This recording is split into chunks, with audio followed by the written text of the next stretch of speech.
ये कहानी इतनी ज़्यादा डार्क होने वाली है कि आप सोच भी नहीं सकते। जी हाँ दोस्तों, कोलकाता मर्डर केस सभी लोग जान रहे हो, पर उसके बारे में आज डिटेल में बात करूंगा और इसके पीछे क्या साइकोलॉजी काम की कातिल की, वो भी मैं डिटेल में आपको बताने वाला हूँ। तो वीडियो में अंत तक बने रहना और चैनल पर नए हो चैनल को सब्सक्राइब ज़रूर करना। चलिए वीडियो को स्टार्ट करते हैं। ये कहानी कोलकाता के लाल बाज़ार के आरजेकर मेडिकल कॉलेज की चेस्ट मेडिसिन डिपार्टमेंट की पोस्ट ग्रेजुएट ट्रेनी की है। 8 अगस्त को ये ट्रेनी डॉक्टर माँ से बात करती हैं। माँ पूछती है, तुमने खाना खाया?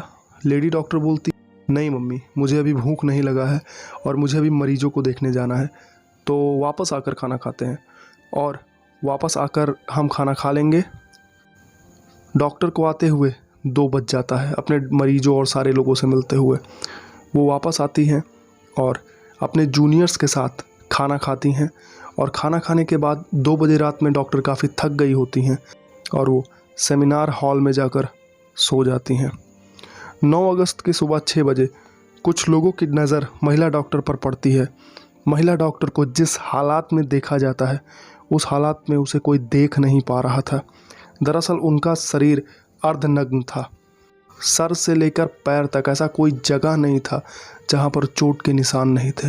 ऐसा लग रहा था जैसे किसी ने शरीर के अलग अलग हिस्सों को बहुत बुरी तरह काटा है। उन्हें नुकसान पहुंचाने की नीयत से इस तरह से उन्हें प्रताड़ित किया गया था कि उनके नाक, मुंह और प्राइवेट पार्ट सभी जगह से ब्लड निकल रहा था और गर्दन की हड्डी टूटी हुई थी। घर वालों को सुबह में बताया जाता है कि आपकी बेटी बीमार है, आप हॉस्पिटल में चले आइए। पर माँ बोलती है कि रात में तो मैंने अपनी बेटी से बात किया था, तब तो सब कुछ ठीक था। उन्हें बोला जाता है आप फिर भी चले आइए, उनकी हालत नहीं सही है आपकी बेटी की। माता और पिता जल्दबाजी में हॉस्पिटल के लिए निकलते हैं और थोड़ी ही देर में वे हॉस्पिटल पर पहुँच जाते हैं। हॉस्पिटल पर अपनी बेटी की हालात को पिता देखते हैं और फूट फूट कर रोने लगते हैं और सभी लोग और माँ तो उस हालात को देखने के लायक ही नहीं थी। कहानी यहाँ से बहुत ही ज़्यादा डार्क मोड लेने वाली है, तो अगर आप कमज़ोर दिल के हैं तो यहीं पर वीडियो को छोड़ दीजिए और मेरी एक और वीडियो सबलिमिनल साइकोलॉजी उसको जाकर देखिए। पर अगर आप में हिम्मत है तो आगे बढ़ते हैं। महिला डॉक्टर की ये कंडीशन देखने के बाद सबके जुबान पर सिर्फ एक ही नाम था, वो कातिल कौन है, उसे लेकर आओ। किस इंसान ने, किस व्यक्ति ने ये हाल किया डॉक्टर का, इसके बारे में मीडिया, न्यूज़ चैनल्स, स्टाफ सभी लोग जानना चाहते थे, पर इसके बारे में जवाबदेही कोई तय नहीं कर पा रहा था। क्यों? क्योंकि हॉस्पिटल में सभी अपने ही थे और एक रात में ऐसा क्या हो गया कि डॉक्टर की ये हाल हो गई। इसके लिए एसआईटी का गठन किया जाता है और एसआईटी अपना काम शुरू करती है। काम शुरू करने के कुछ वक्त बाद ही एसआईटी को एक टूटा हुआ ईयरफोन का हिस्सा मिलता है और एसआईटी ने बहुत ही बारीकी से हर चीज़ की जांच की थी, तो उन्हें एक चीज़ समझ में आ जाता है कि ये टूटा हुआ ईयरफोन का हिस्सा ही हमें उस कातिल तक पहुंचाएगा। अब एसआईटी सीसीटीवी कैमरे को चेक करना शुरू करती है और 8 अगस्त की रात में डॉक्टर के सोने के बाद उनके रूम के इर्द गिर्द जितने भी लोग आए थे, उन सभी लोगों को बुलाकर उनसे कहा जाता है, आप अपने मोबाइल को निकालो। सभी अपना मोबाइल निकालते हैं और मोबाइल निकालने के बाद उनसे कहा जाता है कि आप अपने मोबाइल का ब्लूटूथ ऑन कीजिए। सभी अपने मोबाइल का ब्लूटूथ ऑन करते हैं और यहाँ ब्लूटूथ एसआईटी ओपन करती है, जो ब्लूटूथ माइक था। ये माइक ब्लूटूथ ऑन करने के बाद में एक व्यक्ति के मोबाइल से कनेक्ट हो जाता है और जैसे ही ब्लूटूथ कनेक्ट होता है, पुलिस के लिए प्राइम सस्पेक्ट वो व्यक्ति हो जाता है। उस व्यक्ति का नाम होता है संजय रॉय। जी हाँ दोस्तों, उस व्यक्ति का नाम संजय रॉय होता है और ये संजय रॉय कितनी बड़ी भसड़ है, इसके बारे में आप आगे जान पाओगे। ये सच में एक ऐसा इंसान है जो इंडिया की हिस्ट्री में सबसे कुख्यात लोगों में शामिल हो चुका है। संजय रॉय के बारे में सबसे अद्भुत बात यह थी कि वो पुलिस वॉलंटियर होता है जिसका काम ही होता है हॉस्पिटल के लोगों की मदद करना, उनकी देख रेख करना, उनके किसी भी ज़रूरत के समय उनके लिए खड़े होना। पुलिस संजय रॉय को पकड़ती है और उससे पूछताछ करती है। संजय रॉय से बात करते समय पुलिस ये महसूस कर लेती है कि ये एक बहुत ही उग्र और वायलेंट किस्म का आदमी है। पुलिस उससे उसी की भाषा में बात करने का फ़ैसला करती है और जब उसे प्रताड़ित करती है, उसे टॉर्चर करती है, तब वो कुछ चीज़ें कबूलता है और फिर उसका फ़ोन चेक किया जाता है। उसके फ़ोन में पुलिस को पॉर्न मिलती है और नॉर्मल पॉर्न नहीं, वायलेंट पॉर्न, ऐसी पॉर्न वीडियो जो शायद ही एक नॉर्मल इंसान कभी देखता होगा। पुलिस संजय राय के घर पे जाती है और पूछताछ करती है। तब पता चलता है इस बंदे की 3 शादियां हो चुकी हैं और तीनों से इसके उग्र स्वभाव, वायलेंट नेचर के कारण इसका तलाक हो चुका है और चौथी बीवी ने, जिसके साथ अभी ये रह रहा है, उसने भी इसके खिलाफ मारपीट का केस दर्ज कर रखा है। मोबाइल में बहुत ही अश्लील वीडियोस संजय रॉय की मिलती हैं और ऐसे ऐसे वीडियोस मिलते हैं जिनके बारे में जिक्र कर पाना ही मुश्किल है।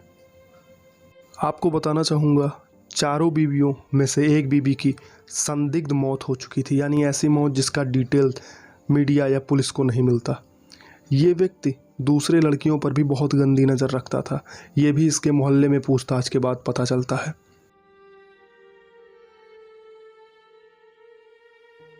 संजय के बारे में इतनी बातें जानने के बाद अब आते हैं उस जगह पे, उस रात में जिस रात में ये घटना हुई थी, 8 अगस्त की रात। रिपोर्ट से बता रहे हैं कि संजय रॉय डॉक्टर के पास जाता है और पहले डॉक्टर की हत्या करता है और हत्या के बाद बार बार उसके साथ दुष्कर्म करता है और उसे काफ़ी जगहों पर हिंसक तरीके से काटता है। आप समझ सकते हो कि एक हमारे आपके जैसा दिखने वाला इंसान किसी अपने ही जैसे दिखने वाले इंसान के साथ इतना भयानक कर्म कैसे कर गुजरता है। फिलहाल इसे गिरफ्तार कर लिया गया है और इसके खिलाफ सबूत जुटाए जा रहे हैं और इसके कुछ साथी जो इस घटनाक्रम में शामिल थे उनकी भी खोज जारी की गई है। पर आपको एक बात बहुत अच्छे से समझना होगा, संजय रॉय का बैकग्राउंड यहाँ ख़त्म नहीं होता, यहाँ से शुरू होता है। पुलिस जांच में लगी हुई है और अब मैं आपको बताता हूँ संजय रॉय के इस तरह के घिनौने क्राइम करने का रीज़न क्या था। जवाब, दोस्तों, ये इंसान जैसा दिखने वाला हैवान है, इसको जो सबसे भयानक सज़ा हो सके वो मिलनी चाहिए। पर एक सवाल, ये ऐसा बना कैसे? जवाब है वायलेंट पॉर्न और अश्लील वीडियोस को देखने के नाते। साइकोलॉजी कहती है कि व्यक्ति अगर गलत संगत में है और ऐसी उकसाने वाली वीडियोस को लगातार देखता है, ऐसी नॉवेल्स को पढ़ता आता है जो उसे उकसा रही हों, तो व्यक्ति बहुत ही जल्दी ऐसा बन जाता है। वह उन किरदारों को जीने लगता है जिसे वो पढ़, देख या सुन रहा है। ऐसे में व्यक्ति का दिमाग यह एक्सेप्ट कर लेता है कि सामने घटना जो पिक्चर या वीडियोज़ या साउंड या नॉवेल में चल रही है वो किरदार व्यक्ति खुद ही है और धीरे धीरे व्यक्ति को ये समझ में आने लगता है कि सामने जो घटना चल रही है उसका मेन किरदार मैं हूँ। साइकोलॉजी कहती है कि ऐसा होने के बाद व्यक्ति कोई भी क्राइम कर सकता है। क्यों? क्योंकि व्यक्ति के अंदर सोचने और समझने की क्षमता धीरे धीरे ख़त्म हो जाती है। इसके पीछे का रीज़न ये है कि जब व्यक्ति अपने माइंड में, कॉन्शियस माइंड में लगातार किसी ऐसी चीज़ को सुनता या समझता है जो कि उसे वायलेंट बनाने की चीज़ है, तो धीरे धीरे व्यक्ति वायलेंट बनता चला जाता है। और ये एक ऐसा तथ्य है जिसके बारे में आपको बहुत ज़्यादा सचेत होकर समझना चाहिए। आपके दिमाग को सबलिमिनल तरीके से मूवीज़ के ज़रिए, OTT के ज़रिए, गानों के ज़रिए उकसाया जा रहा है और आप ये चीज़ नहीं समझ पा रहे हो। धीरे धीरे आपको ये महसूस भी नहीं होगा कि आप वायलेंट होते चले जा रहे हैं। आप इतने ज़्यादा वायलेंट हो जाएंगे कि आप एक नॉर्मल इंसान से बहुत ही ज़्यादा ख़तरनाक इंसान बन जाएंगे। आज की डेट में जितने भी क्राइम हो रहे हैं उसके पीछे सबसे बड़ा रीज़न ये है कि आप कुछ ऐसा देख रहे हो, कुछ ऐसा पढ़ रहे हो, कुछ ऐसा सुन रहे हो जो आपको नहीं सुनना चाहिए। इसका फ़ैसला आपको खुद करना है। एक किताब है जिसका नाम है मैक्सिमम अचीवमेंट। आपको ये किताब ज़रूर पढ़ना चाहिए। अगर माइंड के बारे में आप कुछ समझना चाहते हो और जानना चाहते हो तो आपको ये किताब ज़रूर पढ़ना चाहिए। अगर आप खुद को प्रोटेक्ट करना चाहते हो तो आपको ये किताब ज़रूर पढ़नी चाहिए। ये किताब बहुत ही बेहतरीन है। मैं आपको बताना चाहूँगा, मैं काफ़ी किताबें पढ़ता हूँ, मुझे किताबों में बहुत इंटरेस्ट है और ये किताब मेरे द्वारा पढ़ी जाने वाली one of the best books में से एक है। और मैं आपको बताना चाहूँगा, मैंने डिस्क्रिप्शन में 5 ऐसी किताबों के लिंक दिए हैं जो कि आपको ज़िंदगी में एक बार ज़रूर पढ़ना चाहिए। ये किताबें आपको इंसान के दिमाग से परिचित करवाएंगी और साइकोलॉजी के सच्चे पहलू से आपको अवगत करवाएंगी। मुझे लगता है यहाँ पे हमें दुनिया को नहीं सुधारना है, हमें अपने आप को सुधारना है। अगर हम अपने आप को सुधार पाते हैं तो दुनिया अपने आप ही सुधर जाएगी।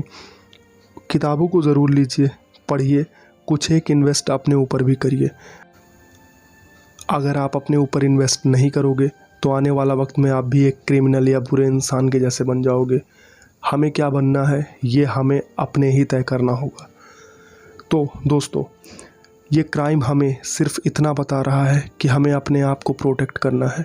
इस दुनिया में जितने भी लोग हैं वो लोग अगर अपने आप को ही अच्छे बनाते चले जाएं तो दुनिया ऑटोमेटिक अच्छी हो जाएगी।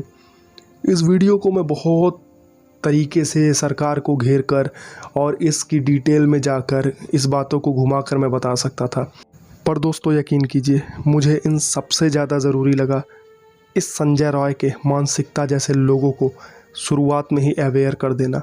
आप अगर अपने आप को आज से ही प्रोटेक्ट नहीं करोगे दोस्तों, हम सभी के अंदर एक संजय रॉय जैसा इंसान है। अगर हम उस व्यक्ति को बाहर निकलने का रास्ता दिखाएंगे, वायलेंट चीज़ों को पढ़ेंगे, गलत संगत में रहेंगे, गलत चीज़ें सुनेंगे, गलत चीज़ें देखेंगे, गलत चीज़ें पढ़ेंगे, तो हम ज़िंदगी में गलत ही बनेंगे।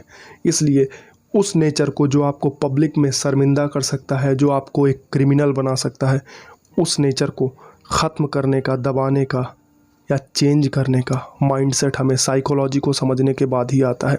इसलिए मैं ज़्यादातर इस वीडियो में बात साइकोलॉजी की कर रहा हूँ। इसलिए नहीं कि मैं आपको साइकोलॉजिकल चीज़ें समझाना चाहता हूँ, बल्कि इसलिए कि आपके अंदर जो विचार संजय रॉय के जैसा चल रहा है, उस विचार को आपको अपने चुनाव के द्वारा सही करना है और चॉइस आपकी ही है। मैं बताना चाहूँगा, मैक्सिमम अचीवमेंट किताब की कुछ चीज़ें इतनी बेहतरीन हैं कि आपका माइंड कैसे काम करता है, आप जो सोचते हो, जो महसूस करते हो, वैसा क्यों करते हो, आप अपनी ज़िंदगी में आज जो भी हैं, जहाँ भी हैं, कैसे उन परिस्थितियों ने और आपके विचारों ने आपको आज उस जगह पर लाकर खड़ा कर दिया जहाँ पर आज खड़े हैं। मानसिक नियमों के बारे में सबसे बेहतरीन किताब मैक्सिमम अचीवमेंट है। और एक किताब और है डिस्क्रिप्शन में जिसका नाम है द साइको साइबरनेटिक। इन दोनों किताबों को आप पढ़ोगे तो इंसान की साइकोलॉजी को आप समझ पाओगे। और एक बात याद रखना, इंसान एक जैसे ही होते हैं, इंसान अलग अलग नहीं होते। दुनिया में ऐसा नहीं है कि आप एक ऐसे इंसान हो, आपके जैसा सोच विचार वाला कोई दूसरा इंसान नहीं है। नहीं, रिसर्च बताती है कि मैक्सिमम लोग मैक्सिमम टाइम एक जैसे ही विचार सोचते रहते हैं। तो आप अपने ज़िंदगी में क्या बनोगे ये तय होता है कि आप अपने मस्तिष्क का किस तरीके से इस्तेमाल करते हो। दोस्तों, ये वीडियो फुल्ली डेडिकेट करना चाहूँगा मैं अपने अंदर की जो वायलेंट नेचर है उसको दबाने के ऊपर और उसे ख़त्म करने के लिए जो ज़रूरी चीज़ है, आज मैं उस पर डिस्कशन कर रहा हूँ। दोस्तों, ये मैं आपसे बार बार कह रहा हूँ, इस तरह का व्यक्ति आप अगर नहीं बनना चाहते तो आज से ही आपको कदम उठाना पड़ेगा, आज से ही आपको अपने ऊपर इन्वेस्ट करना पड़ेगा। और एक सबसे ज़रूरी चीज़, आप अपने दिमाग को समझे बिना अपने दिमाग का सही इस्तेमाल कभी नहीं कर पाओगे। तो अपने माइंड को समझने के लिए आपको सबसे ज़्यादा ज़रूरी ये है कि अपने माइंड के बारे में जानिए, अपने माइंड के बारे में पढ़िए। और सही ज्ञान के बिना आप अपनी ज़िंदगी में कुछ नहीं कर सकते हो। और सही ज्ञान आपको, सही जानकारी आपको तभी मिल सकती है जब आप सही किताबें पढ़ो। सही किताबें क्यों पढ़नी ज़रूरी हैं? क्योंकि किताब दिमाग पर गहरा असर डालती है। और मैं बार बार आपको बोल रहा हूँ, आप जो कुछ भी चुन रहे हो उसी से आपका भविष्य बन रहा है। आप जो कुछ भी देख रहे हो उसी से आपकी सोच बन रही है और सोच से ही आपका संसार बन रहा है। इसलिए आज से आपको ये चुनाव करना पड़ेगा कि आप अपनी ज़िंदगी में क्या बनने का डिसीज़न लेते हो। दोस्तों, इस कहानी को बहुत ज़्यादा डिटेल में मैं ना बता के साइकोलॉजी के बारे में ज़्यादा इसलिए बता रहा हूँ क्योंकि बुराई पर ज़्यादा डिस्कशन करने से बुराई बढ़ती है और मैं आपको बुरा इंसान बनते नहीं देख सकता। इसलिए मैं आपको बार बार कहता हूँ, आप अपनी ज़िंदगी में सही चीज़ें पढ़िए, सही चीज़ें सुनिए। और एक सबसे ज़रूरी चीज़ क्या है, हमें क्रिमिनल्स को जानना है, हमें क्रिमिनल्स की साइकोलॉजी को समझना है। क्रिमिनल बनना नहीं है, हमें क्राइम से सीख लेना है, हमें क्राइम को जीना नहीं है। हमें संजय रॉय जैसे लोगों के भीतर की चीज़ को समझना है। संजय रॉय के बाहरी चीज़ों को हर कोई देख रहा है कि वो क्रिमिनल है, वो पॉर्न देखता था, वो ऐसा था वैसा था, उसने इतना बड़ा क्राइम कर दिया। नहीं दोस्तों, इस चीज़ की शुरुआत कहाँ से हुई मैं आपको ये बता रहा हूँ। संजय रॉय ने अपने ऊपर, अपने माइंड पर कंट्रोल नहीं किया। उसने बार बार अपने आप को ऐसी जगह डाला, ऐसी सिचुएशन में डाला, ऐसी वीडियोस देखी, ऐसी चीज़ें पढ़ी जो उसके दिमाग को गलत डायरेक्शन में लेके चली गई। आपको मैं बार बार ये बता रहा हूँ, आप अपनी ज़िंदगी में अगर सच में कुछ करना चाहते हैं, अच्छा बनना चाहते हैं, तो आपको क्वालिटी की चीज़ों को देखना होगा, क्वालिटी की चीज़ों को सुनना होगा। ये वीडियो में मैं आपको सिर्फ इतना ही बोल सकता हूँ, आप अच्छी चीज़ों को पढ़ो। और अच्छी चीज़ें पढ़ना इसलिए ज़रूरी है क्योंकि पढ़ाई आपके माइंड को कंट्रोल करती है और आपके माइंड को डायरेक्शन देती है। तो इतना ही बोलकर मैं अपनी बातों को कंप्लीट करने की दिशा में आगे बढ़ता हूँ। दोस्तों, वीडियो पसंद आई हो, वीडियो को लाइक करना, चैनल को सब्सक्राइब करना, अपने आप को सही डायरेक्शन दीजिए, अपने दिमाग को सही चीज़ें दीजिए जिससे आपका दिमाग आपके हित में काम करे, आपका दिमाग आपकी अच्छाई के लिए काम करे, आप अपने ज़िंदगी में कुछ बेहतर करें। इसी की कामना से मैं ये वीडियो को कंप्लीट करता हूँ। मिलता हूँ नेक्स्ट वीडियो में, तब तक के लिए wish you all the best. Thank you so much. Peace up, bye bye.